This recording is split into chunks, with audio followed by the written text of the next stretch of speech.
Nous sommes ici avec Sophie Nolette, la directrice générale de Francophonie Jeunesse. Bonjour Sophie. Bonjour. Comment tu vas?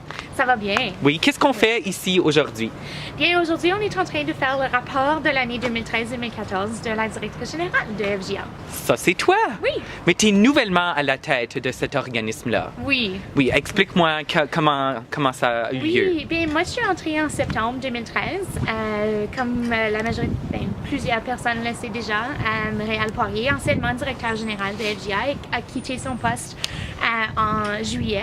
Alors, le conseil d'administration a entamé le processus d'embauche, puis c'est moi qui ai sélectionné parmi plusieurs autres candidats, j'ai l'impression. Et donc, c'est ça, moi j'ai commencé en septembre 2013, puis depuis ce temps-là, ça roule à FJA. Quelle était l'ambiance de FJA à ce moment-là de l'année?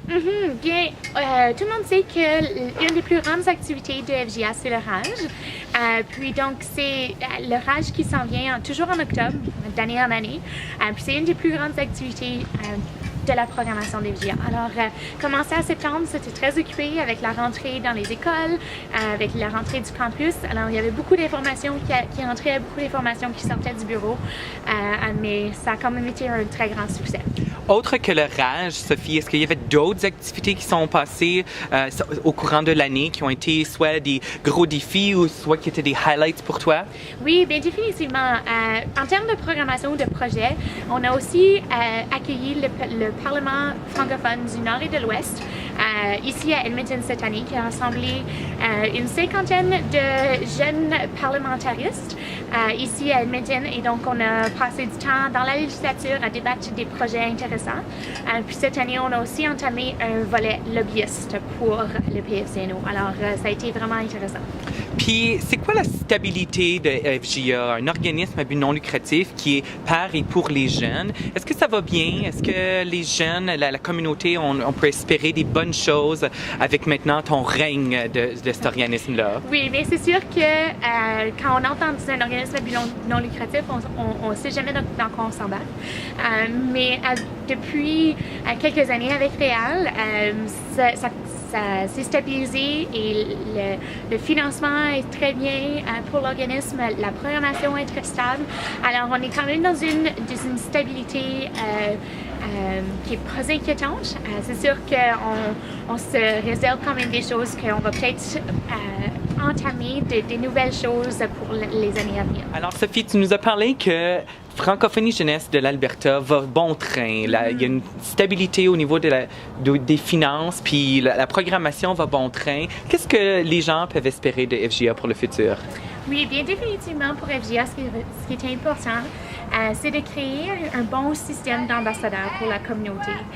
On est en train c'est là où est-ce qu'on s'en va vraiment avec notre GoAga 2014, qu'on a nommé 42 bonnes raisons d'hier à demain. On essaye de créer une atmosphère où on peut avoir des ambassadeurs, des gens qui vont bien représenter la communauté, qui vont être présents dans les écoles et dans leur propre communauté. Alors, on veut quand même mettre de l'emphase sur d'où on vient, qui sont nos pionniers, qu'est-ce qui a de valeur ici dans la communauté francophone albertaine.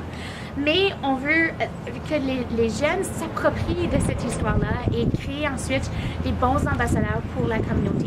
Alors, c'est vraiment ça dans cette direction-là qu'on veut s'aligner.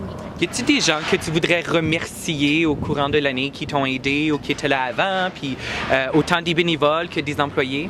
Oui, mais définitivement, si on parle des bénévoles, le conseil d'administration, tous les membres du conseil d'administration sont des bénévoles. C'est des gens qui sont quand même des universitaires ou des élèves à l'école secondaire. C'est des gens qui dévouent beaucoup de leur temps, beaucoup de leurs idées pour l'organisme et j'aimerais les remercier pour ça. En termes de gens au bureau, c'est sûr que si on va en arrière, à partir du temps où moi j'étais là, on avait la coordonnatrice de la programmation, Rachel Francaire, que j'aimerais remercier, le coordonnateur du bureau en animation de leadership, Paul Copjar, que j'aimerais aussi remercier, Casey Edmonds, le coordonnateur des communications, et les gens qui étaient là avant aussi, que j'ai pas eu la chance de travailler avec, mais là je parle de Manon Lamar, Juliana Damer, qui ont travaillé pendant l'été, Vicky Royer, qui était anciennement la coordonnatrice du bureau en animation de leadership, et bien sûr Réal Poirier, qui était le directeur général. Merci beaucoup, Sophie. Merci à toi.